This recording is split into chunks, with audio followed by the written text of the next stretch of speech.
James Kaufman, World News Report today. Ladies and gentlemen, I wanted to address that aluminum foil is not the way to go, obviously.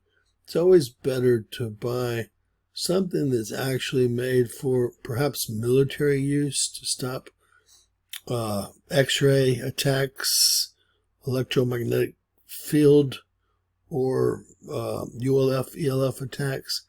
My aluminum foil actually stops X-rays when I bring it near the microwave.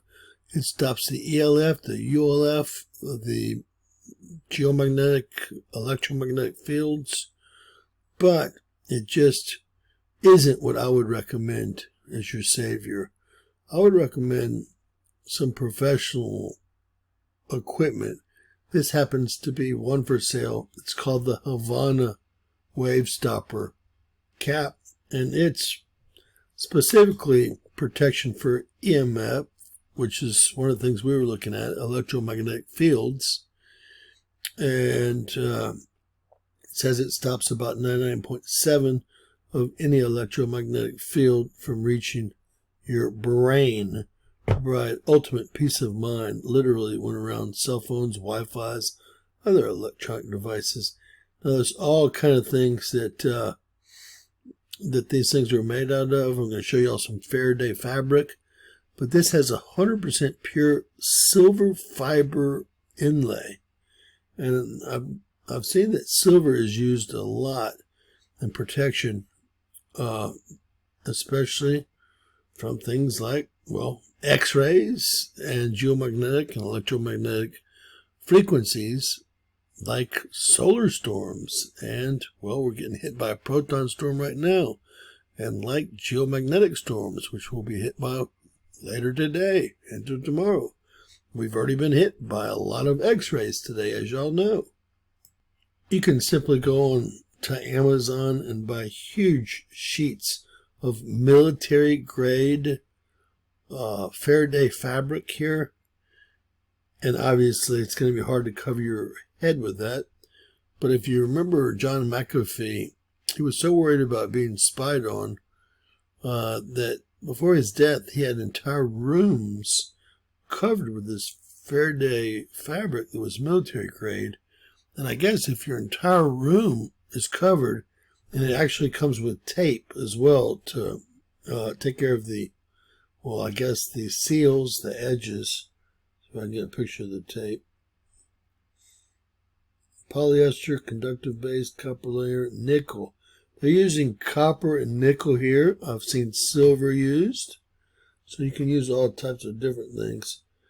I'll show you some Faraday bags here. Look at the meters. 105 versus 48, so not great. Mine went down to 0 from way over 105. But this one does come with tape, etc. And you can buy as big of a sheet as you want to.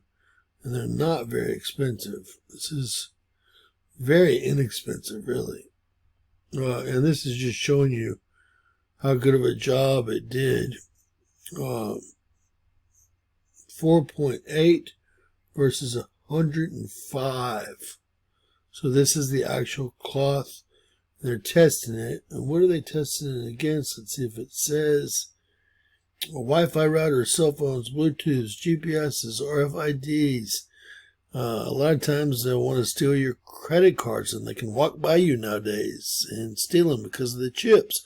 Well, if you have your credit cards in a Faraday wallet, they can't get to the information on those chips. 99% efficiency. I do have some information that was put together. It's a little bit more professional, but this is just on Amazon, several different brands. They call this military grade. I have a company that actually has a bunch of military contracts I'm going to show you. Here's one called Electromagnetic Radiation Solutions, and just a single hat is $70 there.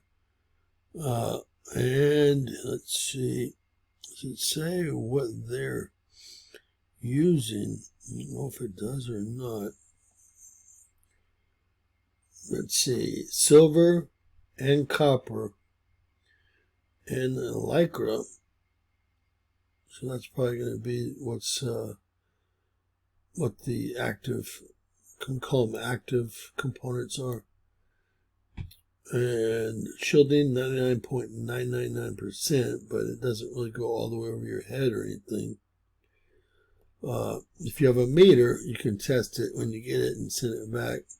This is Electromagnetic Radiation Shielding Solutions.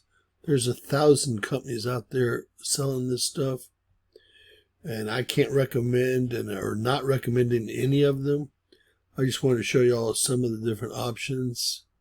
I know Defender Shield has some government contracts. I don't know if that means anything or not. Electromagnetic field radiation protection here. And that includes ULF, ELF, electronic smog, geomagnetic storms, etc., and X-rays. So today, and I'll show you that includes that. It's actually written in their write-up here. Today, we've already seen X-rays. We got hit by a proton storm, and we're about to get hit by a geomagnetic storm. I don't know if it's doing us any damage. Who says that you have to have pretty heavy levels or long-term exposure? But remember, the people that suffered the Savannah syndrome damage had short-term exposure with extremely heavy levels. And ladies and gentlemen, their brains were destroyed. Defender Shield has been on CBS, Yahoo, Business Insider, Market Watch. It blocks up to 90 gigahertz, RF hacking, EMP attacks. If you're being tracked, well, it'll stop that as well. Military grade. EMP attacks, bursts of massive electromagnetic energy generated deliberately to destroy electronic equipment or you. They believe that's what happened in the Savannah attacks themselves. Cyber attacks, they're going after any of your phones or routers or computers or radio frequencies. They do have government and military contracts here, and these are some Faraday bags that they show you. Kind of funny. This is where you would put your credit cards and or maybe your phone. And what we will show you are how electromagnetic fields are classified. They're primarily by their frequency and energy level. Distinguish between ionizing and non-ionizing radiation. Ionizing radiation, such as X-rays and gamma rays, carry sufficient energy to ionize atoms and directly damage DNA. Non-ionizing radiation, which encompasses ELF and radio frequencies, lack this energy but can still induce biological effects primarily through thermal heating for high-powered electronics or non-thermal mechanisms, which are often overlooked or ignored. Now, I told you, aluminum foil, if you turn the microwave on, my X-ray meter just shoots off the meter, and aluminum foil even blocks that. Refrigerators, smartphones, Wi-Fi routers, microwave ovens, smart meters. Those smart meters that go off every 15 minutes, terrible for you. Overhead power lines, 5G. Let's just say it, 5G.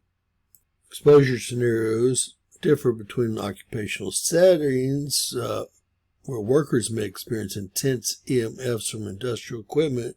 The general public regularly suffers from environmental exposure. The intensity of the electromagnetic field exposure depends heavily on proximity to the source and the duration and strength of the contact. The closer you are to the source, the longer you spend near it, the higher your exposure will be. Both distance and time, and of course the power of it, all correlate. So I think some of us can relate to some of this stuff. This is Defender Shield's information. Here you can find most of this at WHO and the National Institute of Health. The short-term effects are really what we have seen from geomagnetic exposure: headaches, tingling, pains, hand hurts, mobility. And then it just goes, well, gets worse from there, right?